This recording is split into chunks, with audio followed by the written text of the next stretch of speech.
Hello বন্ধুরা, welcome to my channel mom blog এনকেতে তোমাদের অনেক অনেক স্বাগত।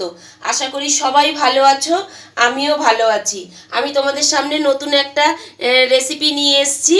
এটা আমি কিভাবে বানিয়েছি প্রথম থেকে শেষ অবধি তোমরা দেখো। দেখো পটলগুলোকে ঠিক এইভাবে আমি চিড়ে চিড়ে নিয়েছি, গোটা পটলটাকে দেখো।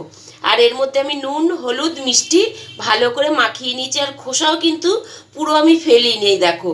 দিয়ে এইবার আমি এটাকে এর মধ্যে অল্প একটু লাল লঙ্কার গুঁড়ো আমি এর মধ্যে মিশিয়ে দেবো, একটু দেব জিরে গুঁড়ো, একটু দেব ধনে গুঁড়ো।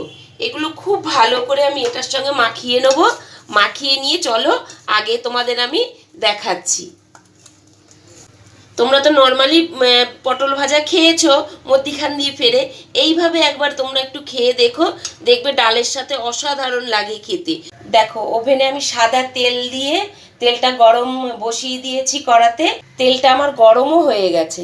এবার পটলগুলো সব আমি একে একে ভেজে নেব। গ্যাসের ফ্লেমটা কিন্তু আমি মাঝারিতে দিয়ে রেখেছি। ডালের সাথে না এই ভাইরাল পটল ভাজা খুব সুন্দর লাগে খেতে। এবার একটু ঢাকনা দিয়ে দেবো।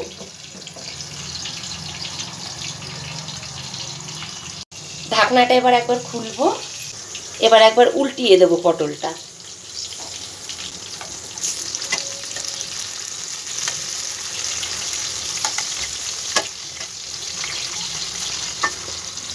তোমরা চাইলে ডুবো তেলেও ভাজতে পারো, তাতে কোনো অসুবিধা নেই।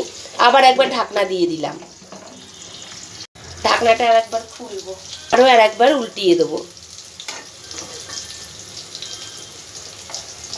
গ্যাসের ফ্লেমটাকে বাড়িয়ে দিয়ে কিন্তু ভাজা যাবে না, তাহলে ভেতরটা কিন্তু সঠিকভাবে ভাজা হবে না। ঢাকনা দিয়ে দিলাম।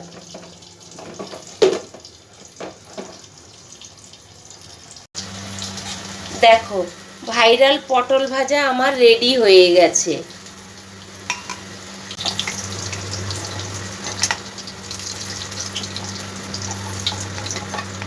দেখো বন্ধুরা, ফাইনালি আমার ভাইরাল পটল ভাজা রেডি হয়ে গেছে। তোমাদের কাছে অনুরোধ রইল, তোমরা একবার অন্তত বানিয়ে খেয়ে দেখবে, আশা করি খুব ভালো লাগবে। আর তোমাদের যদি আমার এই ভাইরাল পটল ভাজা ভালো লেগে থাকে, তোমরা লাইক, কমেন্ট, শেয়ার করে দেবে। এখনও যারা আমার চ্যানেলটাকে সাবস্ক্রাইব করনি, তাদের কাছে অনুরোধ রইল সাবস্ক্রাইব করে দেওয়ার। আর পাশে থাকা বেল আইকনটা ক্লিক করতে কিন্তু ভুলো না বন্ধুরা। আমি নতুন নতুন ভিডিও আপলোড করলে সবার প্রথম তোমাদের কাছে নোটিফিকেশন চলে যাবে। আর হ্যাঁ বন্ধুরা, তোমরা যারা ফেসবুক পেজ থেকে যারা দেখছো আমার ভিডিওগুলো, তারা আমার পেজটাকে ফলো করে দিও প্লিজ। চলো আজকে এই অবধি থাক বন্ধুরা, টাটা।